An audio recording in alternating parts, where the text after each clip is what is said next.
Hello guys, welcome to our channel. Today I am going to show you how to install Venmo app on iPhone. Okay, so let's get started. Then first of all click on App Store. Then click on search bar. Then search on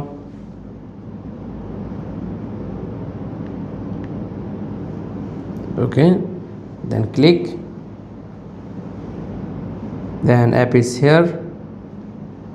Then get. Then install. Then password. Okay. Then signing. Then done. Then app is downloading. Then app downloaded. Just wait few minutes. Okay.